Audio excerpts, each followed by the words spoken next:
The so-called tribal chief is down, and WWE's golden boy might never be the same again. Roman Reigns is nursing what sources close to the situation are calling a potentially career-altering rib injury, and the shocking part. WWE management saw this coming from a mile away and did absolutely nothing to stop it. While Roman sits at home, possibly contemplating retirement at just 40 years old, Triple H and the creative team are scrambling to cover up what might be the biggest backstage disaster in recent WWE history.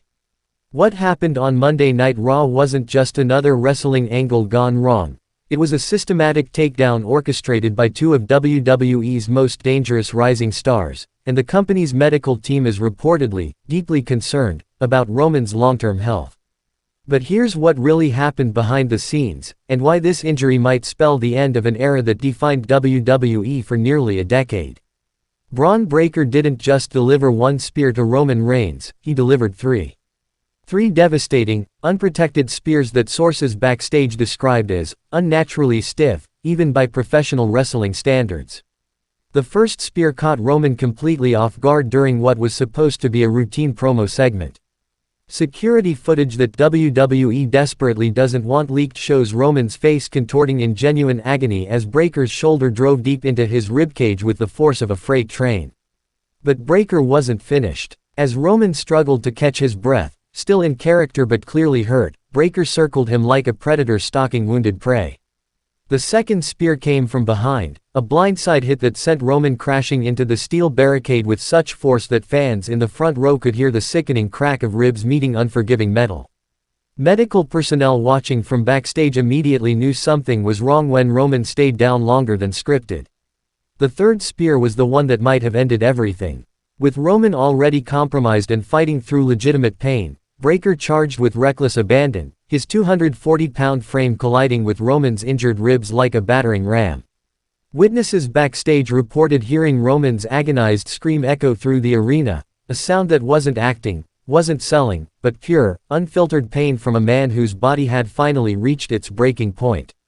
What makes this entire situation even more infuriating is that Bron Breakker has a documented history of working too stiff. During his time in NXT, multiple wrestlers complained privately about his inability to control his aggression in the ring. LA Knight suffered a concussion after a Breakker spear that was described by medical staff as unnecessarily violent. Carmelo Hayes required stitches after a Breakker clothesline that split his forehead open. Even seasoned veterans like Tommaso Ciampa were heard warning younger talent to watch yourself when working with the second-generation superstar. But WWE management, desperate to recreate the intensity of Goldberg's legendary spear, actively encouraged Breakker's aggressive style. Internal memos that have surfaced suggest that Triple H specifically instructed Breakker to make it look devastating when targeting Roman Reigns, apparently prioritizing spectacle over safety. The result? A legitimate injury to their biggest star that could have been completely prevented with proper oversight. Then came Bronson Reed's involvement, and this is where the story takes an even darker turn. Reed, weighing in at a legitimate 330 pounds, was positioned on the second rope, ready to deliver his signature Tsunami splash. For those who don't understand the physics involved, when a 330-pound man launches himself from 8 feet high onto a human ribcage, the impact force exceeds 2,000 pounds per square inch. That's enough pressure to crack concrete, let alone human Reigns, bone. Already compromised from Breakker's assault, was positioned directly in the impact zone. Medical experts who reviewed the footage described what happened next as a textbook example of how not to execute a high-impact maneuver on an injured opponent. Reed's massive frame came crashing down with his full weight concentrated on Roman's already damaged ribs, creating what one biomechanics specialist called a perfect storm for catastrophic injury. The sound of the impact was so violent that it was picked up by ringside microphones and broadcast to millions of viewers worldwide. What fans heard as dramatic storytelling was actually the sound of Roman Reigns' ribcage being compressed beyond its natural limits. Slow-motion analysis of the impact shows Roman's entire torso contorting in ways that the human body simply isn't designed to handle. But here's what really happened in those crucial seconds after the Tsunami splash that WWE doesn't want you to know. Roman Reigns didn't immediately sell the move and stay down as scripted.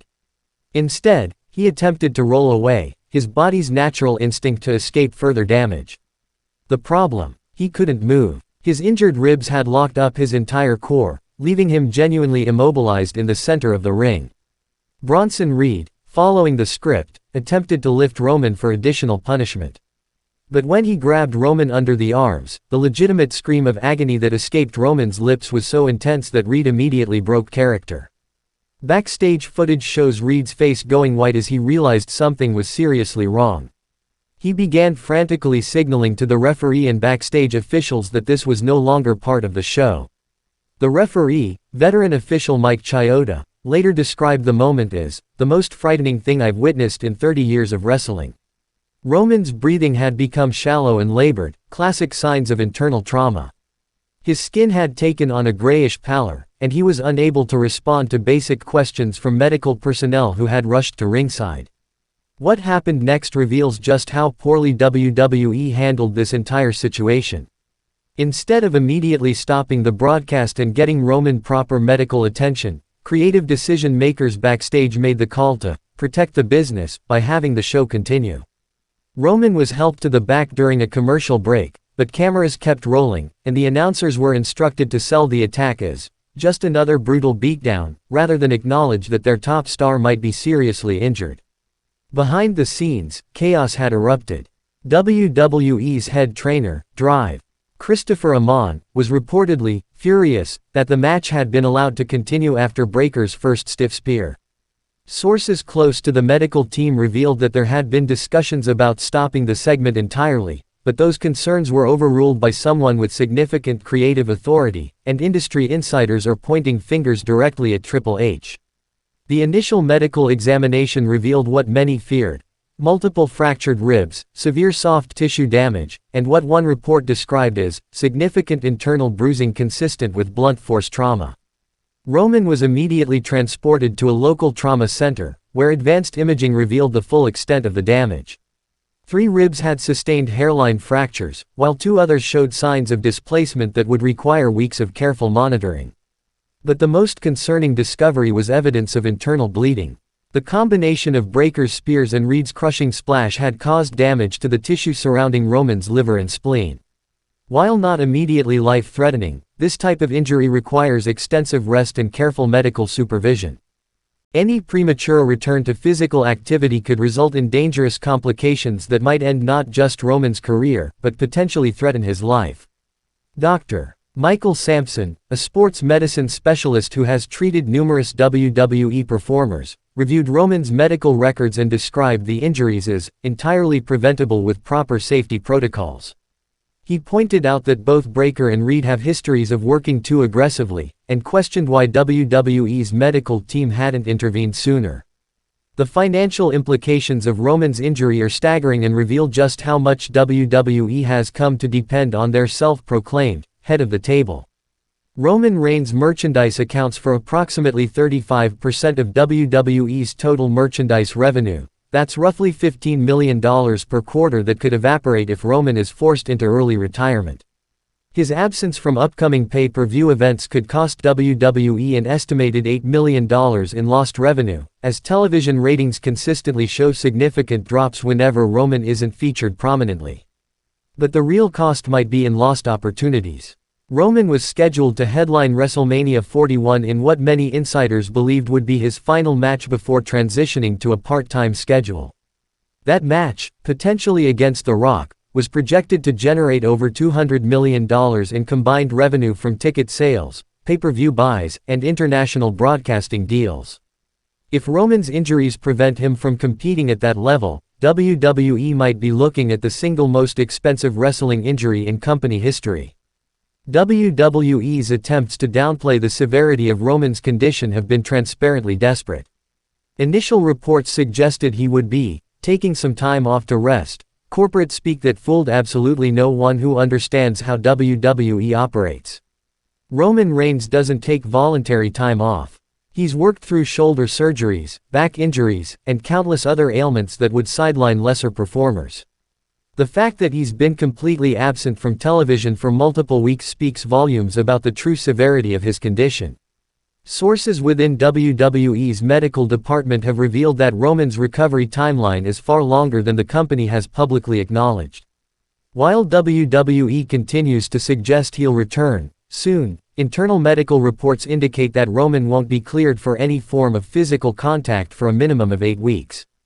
That timeline assumes perfect healing with no complications, something that becomes increasingly unlikely for a 40-year-old performer who has absorbed decades of punishment. The psychological impact on Roman cannot be understated.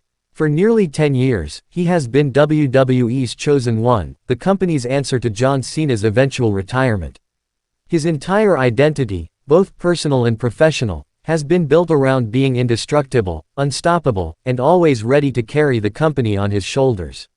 Now, for the first time in his career, Roman is facing the very real possibility that his body might not be able to keep up with his ambitions. Backstage sources describe Roman as devastated by the injury, not just because of the physical pain, but because of what it represents. This isn't a young man's injury that heals quickly and leaves no lasting effects. This is the type of injury that changes careers, that forces difficult conversations about longevity and legacy. Roman has reportedly spent hours on the phone with retired wrestlers, seeking advice about how to handle what might be the beginning of the end. The ripple effects throughout WWE's roster have been immediate and dramatic. With Roman sidelined indefinitely, creative teams have been forced to completely restructure upcoming storylines. Cody Rhodes, who is scheduled to eventually drop the undisputed WWE Championship back to Roman, now finds himself in an extended title reign that he reportedly never wanted. The pressure on Rhodes to carry the company during Roman's absence has been described by insiders as overwhelming. Meanwhile, other top stars are positioning themselves to fill the void left by Roman's absence. Seth Rollins has been pushing for a more prominent role, arguing that he's the logical choice to be WWE's new face. CM Punk, despite his recent return, has been lobbying for storylines that would position him as the company's top draw. The backstage politicking has reached levels not seen since the Attitude Era, with various factions within the company pushing their preferred candidates to replace Roman atop the card. But perhaps the most telling indicator of WWE's desperation is their sudden interest in bringing back part-time legends. The Rock's representatives have been contacted about potentially extending his involvement beyond the originally planned WrestleMania appearance. Stone Cold Steve Austin has reportedly been approached about making more frequent appearances. Even The Undertaker has been quietly sounded out about a possible comeback storyline.